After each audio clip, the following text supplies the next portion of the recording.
It is time now for the Berkshire Edge on Air. The BerkshireEdge.com is where you'll find them 24 hours a day, 7 days a week. The BerkshireEdge.com.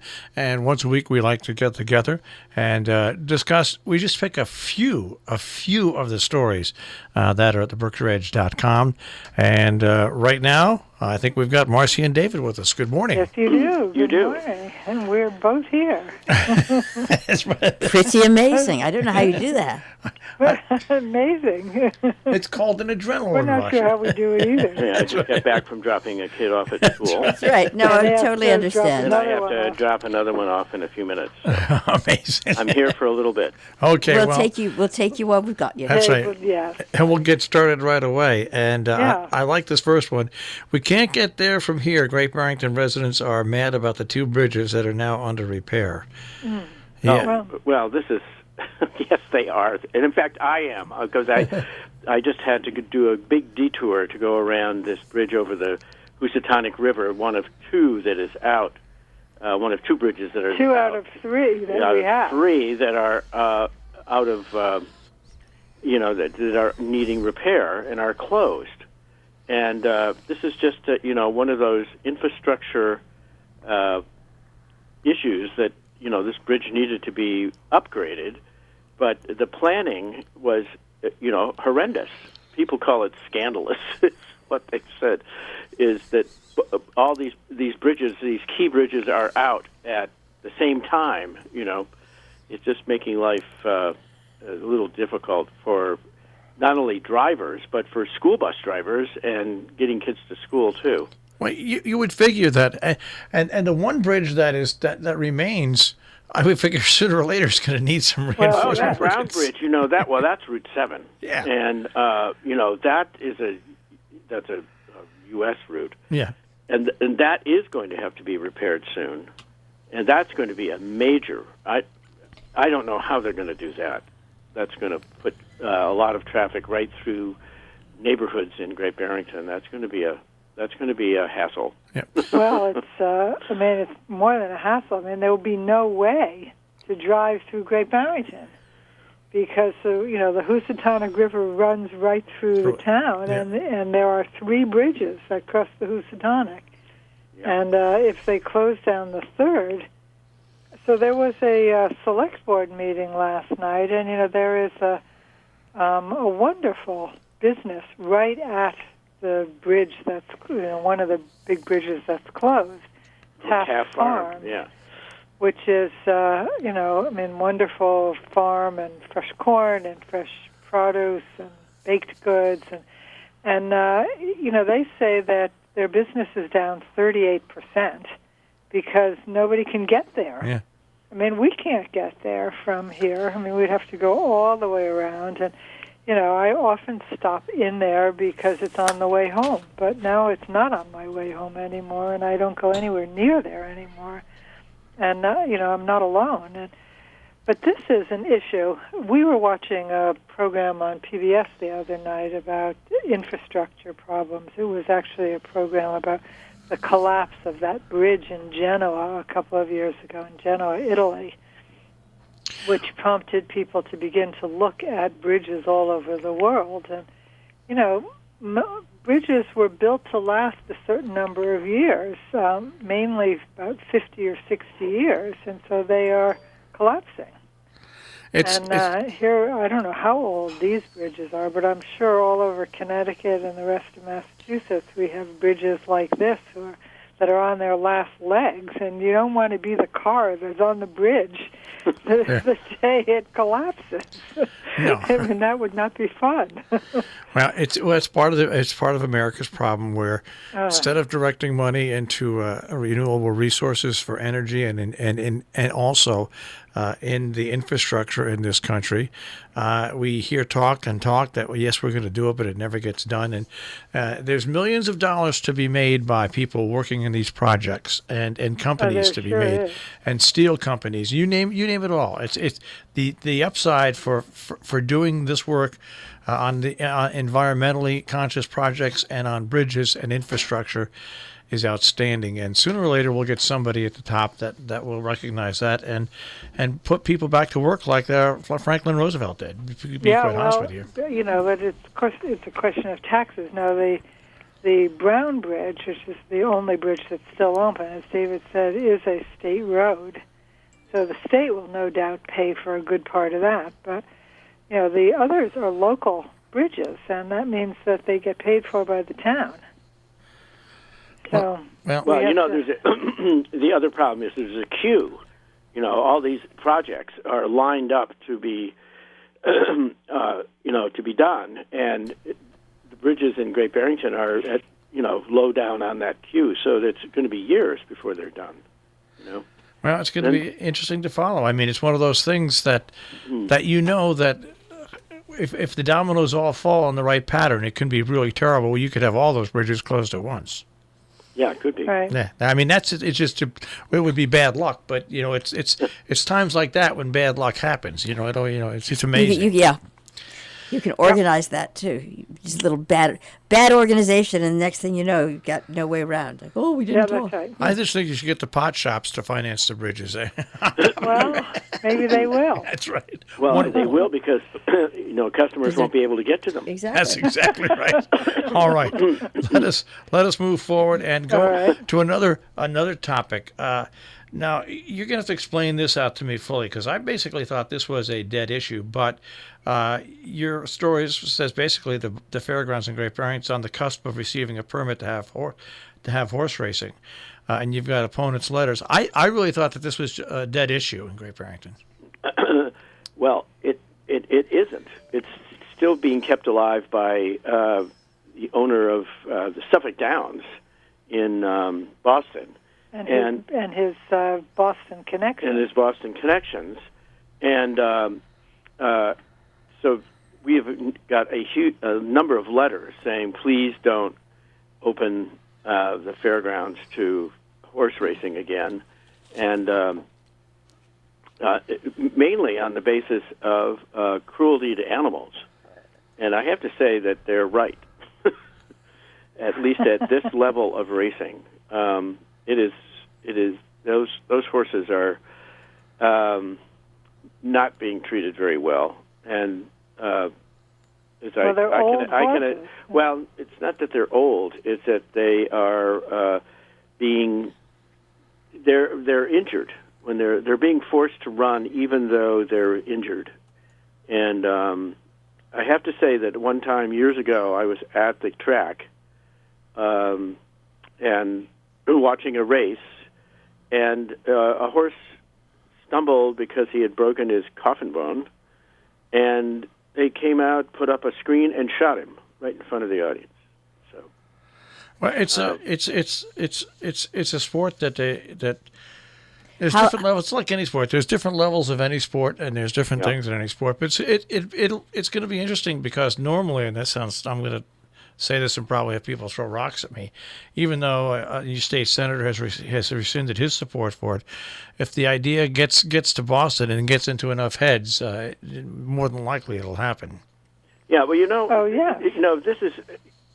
We have to remember this is a fairgrounds, and in former days, the Great Barrington Fair was one of a circuit of country fairs in which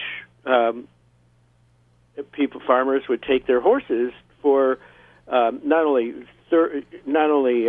flat track racing, but they would have other kinds of horse racing, and they'd go from Great Barrington, and they go north to other fairs as they went along, and ended up in Vermont, and it was a kind of country thing to do, It was a much more innocent enterprise and a much less corporatized, you might say. Well, just look at it this way: if Massachusetts allows legal betting, horse racing in Great Barrington, and pot sales, you can just rename the town Sin City. But not just that, you can fix those. The new Saratoga, right? You can fix those bridges. Question: is anyone talking about upgrading the fairgrounds? Or Well, they that do- would they be, are. That would be in the process. The other problem with the fairground is that it's on a floodplain. So they can't do much else with it, So really. they can't do very much else with it because it does regularly flood. And even there's a restaurant down the road, slightly east of the fairgrounds, that a couple of years ago was closed for weeks because it was Wet. there was water surrounding it. Yeah, so there's not much more you can do with that piece of land, really, other than have events on it. Right. That when it's not When it's flooded dry. out. So it's what you can use that land for, unless you're somebody who's very wealthy and knows how to do it, is basically to put on events, whether they're any type of event. I'm not talking about just horse racing, horse racing, music, whatever. But it's limited in what you can do there. Right. It always has been. It always Well, has you been. can't build on it. Is No, the yeah, main thing. Yeah. that's exactly it. All right, let's go on There was to. a proposal many years ago for there to be a big hotel there, Yeah, no, you can't and do it. the proposal failed because it's in a floodplain. Basically. Yeah. You've got the grandstand there. Somebody could redo the grandstand and then put music acts in between the not Yeah, where the you horse could. racing, but you You could. you could have an outdoor concert area like that Yeah. there. But I Well, think and that would be very nice. Yeah. But it's iffy. Just like tango, where they Yeah. book these big acts, Yeah. and if it pours. I mean, I once went to a couple of years ago to a Tony Bennett concert where there were maybe about 25 people there because it was pouring. Yeah. I mean, 25 people on the lawn because it was pouring. So it's it makes it less desirable if it's in the open air, but. All right. Well, let's get back to to other news, and that is the meltdown of the Southern Berkshire Regional School District. They're having a horrible time with accusations coming forth from teachers and lower administrators that the superintendent there has been abusive, actually, and so they're having to decide what to do about.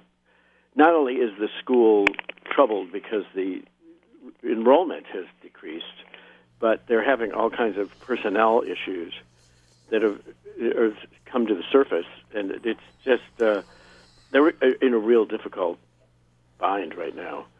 And eventually they're going to have to decide. I think as a symptom of the kind of unraveling of that school district, and due to lower enrollment and really a questioning about whether there is a future for just these separate school districts in Southern Berkshire, or whether they're going to have to somehow combine. I think that's in the cards at some point. All right. Well, it's once again, it's a story that not only hits home there, but in Connecticut and New York as well. It's Yeah, it's I'll bet. the declining school populations, and I say school populations because the adult population isn't necessarily declining that much, but families are declining in our area. Yeah, because the population is aging. Yep, and it's a problem that's only going to get worse. Well, I want to go on to the next story because it involves your district attorney, Andrea Harrington, and right now there isn't enough evidence to put charges on the alleged assault of a student at Bard. Yeah, Right. that was an unfortunate incident where a student complained that she had been assaulted on campus, but and in fact the school was closed down for a week as a result of that incident, and the campus was closed. But the district attorney, on the other hand, has found that the story is not as clear as the victims seem to make it out to be, and it's not clear yet what actually happened. And she hasn't brought any charges yet, the district attorney. So it's been Simon's Rock, Bard College at Simon's Rock is now back in session, but it was closed last week, and it still is not clear exactly what happened. But we have had a lot of discussion about it on the Edge. You know, Yeah. we are, I don't know if we've said this recently, but we are really the only online publication now that accepts comments. And we get a lot of them, and we get some very interesting discussions. And this has been the subject of great discussion. And the comments have ranged from, poor little rich girl spending daddy's money and can't tell the truth, to students who are, to people who are complaining that she should be punished for having lied, to students who are saying not so fast. We've had lots of problems on the campus, to other people who are saying, don't be so tough on her. So it's been really a very interesting conversation, and it continues. Every day or so we get another comment that comes in, so it's still very much alive because it hasn't been settled. And the interesting thing is that Andrea Harrington has made sexual abuse a big part of her campaign. And we had a very interesting article, by Carol Owens, who writes something for us every Tuesday about the history of sexual abuse and the fact that it hasn't been paid much attention to by law enforcement. And here we have a female DA. The Berkshire DA is Andrea Harrington, who's new in her job, and she has made a point that she's going to focus on sexual abuse. And here she has this difficult situation where this young woman, the student, claimed that she had been abused and attacked, and but the evidence doesn't seem to add up to it. But the DA's office has not been willing to make a judgment. All right. They have not closed the investigation. They're just not to the point yet where they can do anything yet, move forward with it. Let's go on to the two stories that actually kind of intertwined, and you've got them together, and that is Great Barrington celebrating the 50th anniversary of the establishment of the W.E.B. Du Bois homestead, and also construction work now restoring the Clinton AME Zion Church. Right, and I'm sorry, but David had to leave. He has a son who has to be at school at 9 o'clock, so he's going to take him there. So I will try to hold up both ends. But this is very exciting because, and we've talked about this before, that there had been not only little attention paid to W.E.B. Du Bois in the past, but actually outright hostility toward W.E.B. Du Bois. And so now we have two things. We have the homestead, which is now celebrating its 50th anniversary, and there's not much there, actually. There's not much of a structure there, but there is a designation that that's it, and there's a walk into the place where where his house stood, and an interesting display of information there. So it's definitely worth visiting. And there's still an initiative to have a sculpture placed in front of the library in Great Barrington of W.E.B. Du Bois, which I haven't heard much about lately, but I know that the effort is ongoing. And now we also are about to restore this wonderful church, which was in the black community, which continues to exist in Great Barrington, close to downtown. And the community, the congregation was no longer big enough to support the church, and it was falling into disrepair. So we have a community group that has been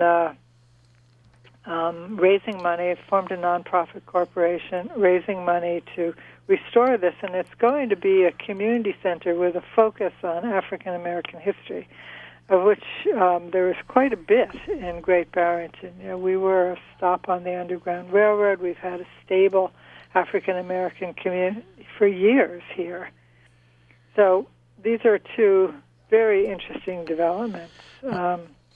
And, we hope that the initiative for the statue will also continue.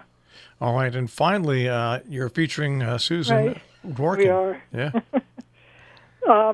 This is a terrific book. I've read it, and Susan Dworkin writes for The Edge occasionally. She's a very accomplished writer and has several books. And this one, she's got this kind of fun mystery.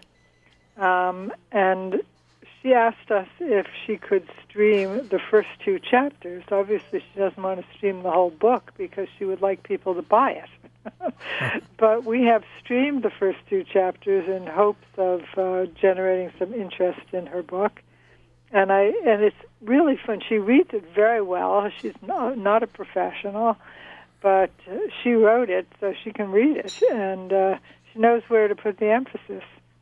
And so we just put up the 2nd chapter, and this Sunday, and so people, should read it, and if they're interested, find out what happens by buying the book. All right. Now, it's a little plug once again for the BerkshireEdge.com. Of course, it's there 7 days a week, 24 hours a day. But also And also the calendar. That's the calendar. I was just going to say that. Oh. And also the magazine that you put out now. Yes, the magazine we put out. We put out a magazine also called BerkshiresCalendar.com. And it covers events all over it is an overview of a 3-month season. We are just finishing the August, September, October issue, and the November issue will be out the first week of November, and that will cover November, December, and January, and essentially winter.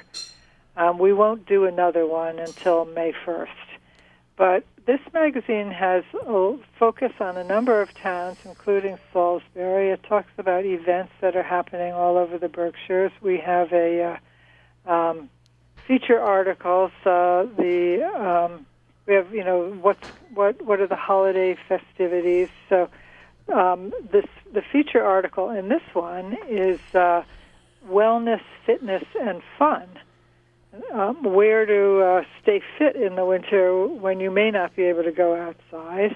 And the other one is where the books are, because winter is a great time to curl up with a good book. So we have a directory of bookstores and libraries and fitness places and yoga spas and Zumba places. So it will be out at the beginning of November, and it also urges readers to go to the online calendar, because it's intended to sort of give people a little taste of what's happening, but allow them then to go to the online calendar, which is updated daily and has some 800 events on it at any given time, because the public posts their own events. So it is the most complete calendar.